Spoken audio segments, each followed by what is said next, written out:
আসসালামু আলাইকুম ও রহমতুল্লাহি ও বারাকাতুহু। সুপ্রিয় দেশবাসী, অত্যন্ত ভারাক্রান্ত হৃদয় নিয়ে আপনাদের সামনে উপস্থিত হয়েছি। আপনারা ইতিমধ্যে দেখেছেন উত্তরা দিয়াবাড়ি মাইলস্টোন স্কুল কলেজে হঠাৎ করে নিয়ন্ত্রণ হারিয়ে একটি বিমান বিধ্বস্ত হয়। সেখানে অনেক হতাহতের ঘটনা ঘটে, অনেক লোকের প্রাণহানি ঘটে এবং এই মুহূর্তে অসংখ্য মানুষ, বিশেষ করে আ মাইলস্টোন স্কুল কলেজের কর্মচারী এবং ছাত্র-ছাত্রী, কোমলমতি ছাত্রছাত্রী, শিক্ষার্থী যারা রয়েছেন, তাদের অনেকেই উক্ত বিধ্বস্তে হতাহত হয়ে এই মুহূর্তে হসপিটালে অবস্থান করছে। তাদের শরীর ঝলসে গিয়েছে। আর্তচিৎকারে হসপিটালগুলো ভারী হয়ে আছে। এজন্য আমি আপনাদের সকলকে অনুরোধ করব, সেই সমস্ত আহত রোগীদের জন্য রক্তের প্রয়োজন।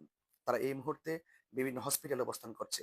বিশেষ করে Dhaka medical college, Kurmitola general হাসপাতাল, উত্তরা আধুনিক মেডিকেল কলেজ, বাংলাদেশ কুয়েত মৈত্রী হাসপাতাল, Uttara women's medical college, Mansur Ali medical college, এবং উত্তরা দিয়াবাড়ির আশেপাশে যে সমস্ত লোকাল হসপিটালগুলো আছে, সেখানেও তারা তাৎক্ষণিকভাবে সেখানেও তারা গিয়েছেন।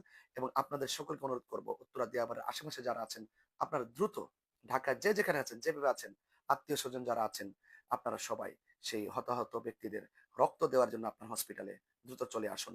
দাওয়াত বাংলাদেশ এবং তাহিরিয়া সুন্নি যুব সংগঠনের যারা কর্মীবৃন্দ এই মুহূর্তে ঢাকায় অবস্থান করছেন, আপনাদের সকলকে বলব, মানবতার হাত বাড়িয়ে মানবিক সাহায্যার্থে আপনারা সেই বিধ্বস্ত বিধ্বস্তে যে হতাহত আহ, যে রোগীগুলো রয়েছে, তাদের পাশে আপনারা রক্ত নিয়ে চলে আসুন। রক্তের সন্ধানে ব্রাহ্মণবাড়িয়া সহকারে যারা যেখানে রক্তের গ্রুপ নিয়ে যারা বিভিন্ন রক্তদান করে থাকেন, আপনাদেরকেও বলবো আপনারা দ্রুত সেই সমস্ত হসপিটালগুলোতে আপনারা চলে আসুন।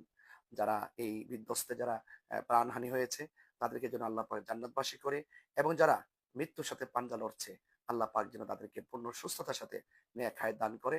পাশাপাশি যারা প্রতিবেশী এবং আত্মীয় স্বজন যারা রয়েছেন, তাদের সকলকে যেন আল্লাহ পাক ধৈর্য ধারণ করার তৌফিক দান করে। আল্লাহ পাক এই সমস্ত আকস্মিক বিপদ আপদ থেকে আমাদের দেশবাসীকে হেফাজত করুন। আসসালামু আলাইকুম ওয়া রাহমাতুল্লাহি ওয়া বারাকাতুহু।